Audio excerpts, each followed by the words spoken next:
Nothing in this recording is intended as investment advice, and the people in this recording may hold positions in the companies they talk about. Do not make any investment based solely on a tip or recommendation. Please do your own research. Hello and welcome to Zach's Traders Cafe. Today I'm joined by Colin Bird, who's Executive Chairman at Bezant Resouces. How are you today, Colin? I'm well, Zach. Thank you very much. And how are you? Very well. I've noticed your news today, granting a mining license for Hope and Gorb. Maybe you can tell us a little bit more. Yes, well, that's exactly what we've got, of course. You know, a mining license in any country working is the key that opens the door. So we've been granted a license, and I know it's been sort of widely anticipated and expected by the market in general, and of course ourselves.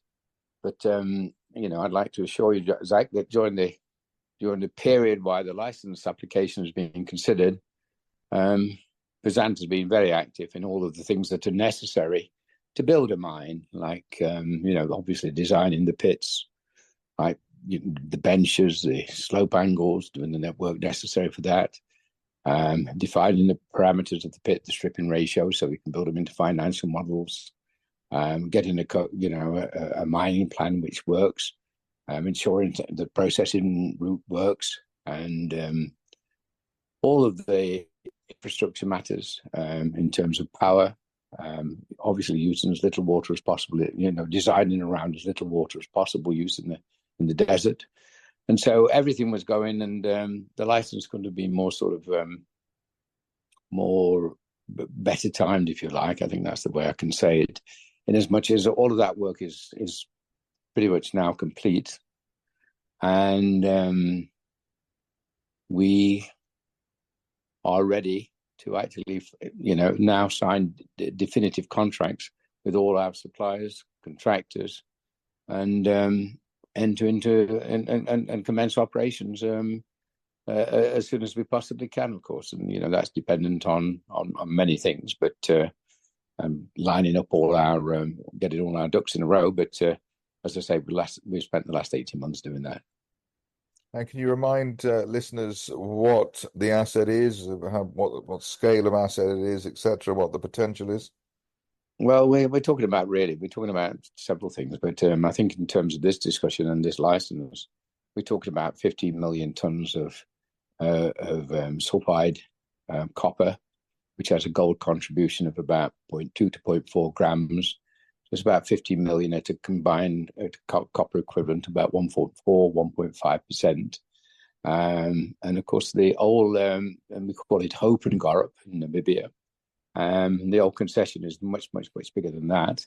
There's been a lot of drilling there in the past, and we're going to take that to a resource stage. But taking the RNS, that concerns the 15 million tons and the starting up of pits in order to extract that 50 million tons. We haven't made the final decision of how long the pits will last, and how much will be underground and how much will be surface. But there will be a considerable surface mining contribution to the project.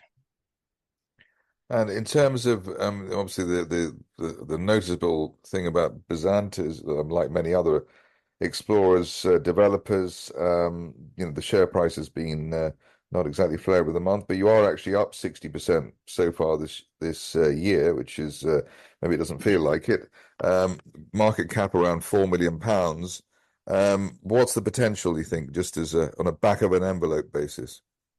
Well, I'm not allowed back of envelopes. Like, you know, the regulations are very tough. I guess they always have been, and share price predictions, and you know, are not going to get me in favour with the regulators, and so therefore I'll jump that question if I may. But I guess it's for our shareholders to determine current value and potential value, and when we bring that mine into production, obviously there will be a difference between potential and actual. So share price in a situation where copper price is fluent, very fluent, operational costs are very fluent, due to world events and whatever you. Where we're at is not where we're necessary. We'll be in a year's time, But of course, it would be foolhardy of me to try and put any progressions and any estimations or forecast of share price, market cap, and all of those things.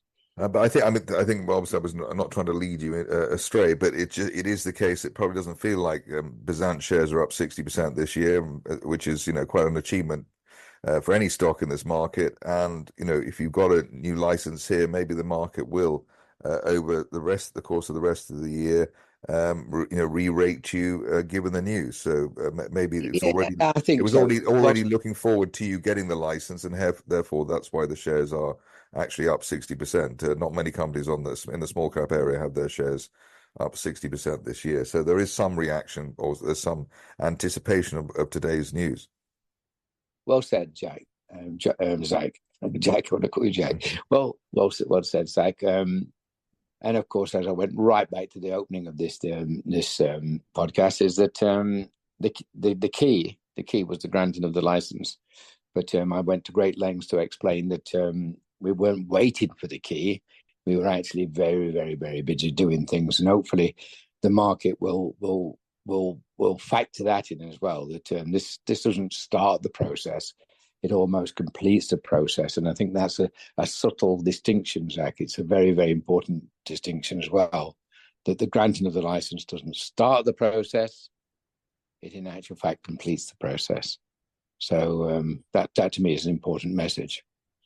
And is the message basically that Hope and Gorb is a company maker?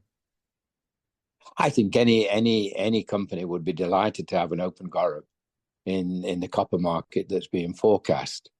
The big porphyries like in Chile and Australia, and you look around the world, Argentina, it took 15 years. The copper demand is now. It's being held down. I mean, it's really being held down, the copper price bid. And I don't think those who want it held down will be able to hold it down much longer. So quite frankly, any company that's got a contribution to make to the sales side of the argument, copper for sale, is in actual fact in a very, very good position. Because, I think I've said it on a number of occasions, our sort of recognition that the copper market was going to take off was based more on the projection of consumption. And that wasn't just vehicles or electric vehicles. That was that semi-developed nations going forward, everybody wanting to produce in the cars and just infrastructure in general. And now, of course, India's coming into the equation, massive amount of copper for infrastructure, and their development will be greater than China's probably ever was. So all of that was forecast and expected and anticipated in 2017 when I first started on this route. But I got no idea that the sales side, the production side, would be so bad, so wrecked. And quite frankly, the number of mines producing and the amount they're producing and the sort of mines that have got to be developed year on year to maintain the supply side, quite frankly, I just can't see it happening. So in essence, I think that any company, junior or middle or big, who's going to bring new copper onto the market, bringing it into a good space. Well, we look forward to further developments at Hope and Gorb. In the meantime, Colin Bird, Executive Chairman at Bezant, thank you very much indeed. Thank you, Zach.